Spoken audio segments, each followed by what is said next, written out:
Hi everyone, this is Mike with Play More Games, and today we've got a first look, or my first look, at Enemy at the Gates. The Enemy is at the Gates. The Battle for Berlin, 1985, Modern War Volume 2. This is the most recently released title in the Company Scale System series from Compass Games. Main series designer Adam Starkweather. And I'm really excited about this because if you follow my channel, you know that I do love the company scale system.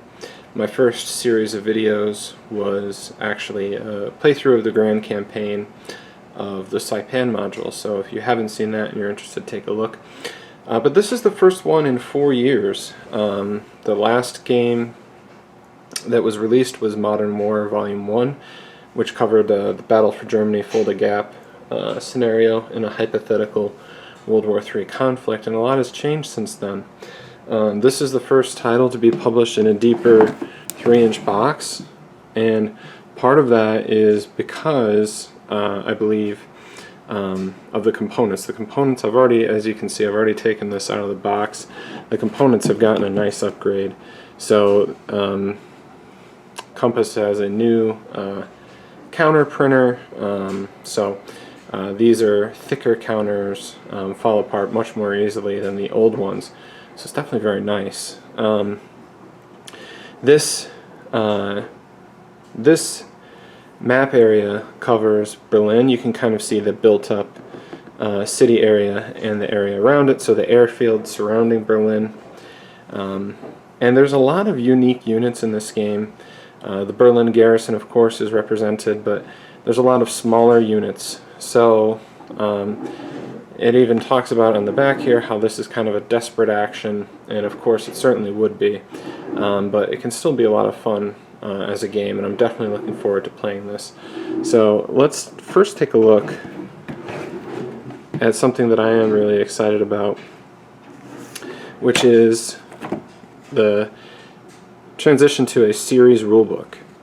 So one of the most frequently asked questions, I think, is regarding the rules, right?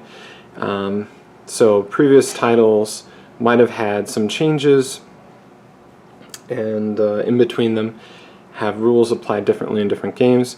This is retroactive to all games in the series, so this 30-page rulebook, which has lots of full-color examples, is really super helpful, I think. Including an index at the end, as well as an abbreviated sequence of play. Then we have exclusive rules, so we have a series in exclusive rules format, and then we have a scenario book. So this has many scenarios. I think I want to say there's 2 beginner, 2 intermediate, 2 advanced, and then 3 different versions of the campaign game. Yeah. So there's lots of different scenarios depending on how much table space you have, which is definitely very convenient. I would like to say that I'll be able to set up the 4-map campaign game, but we'll see. I definitely have the table space for it. It's just a matter of finding a way that makes it convenient to do so. So we have some dice and some baggies here. Let's take a look at this map. This is the small inset map, and we can see Stasi Prison. So there's an interesting mechanic about liberating your units, your political prisoners of war, from your opponent's jails, which is kind of interesting. But you can see this map is gorgeous. There's a lot of detail packed into each of these hexes. So there's this one inset map, and then there's 4 regular side maps. I won't fold those all out for us. Here we have a bunch of, there's some counters. We have our date, time, weather, victory point track display. We have some of our division displays here. So we have Allied forces. We have some charts and tables. So train effect on the back. We have 2 of those. Here we have Warsaw Pact forces, 4 different divisions, or not quite divisions, but groups. So Stasi. Okay.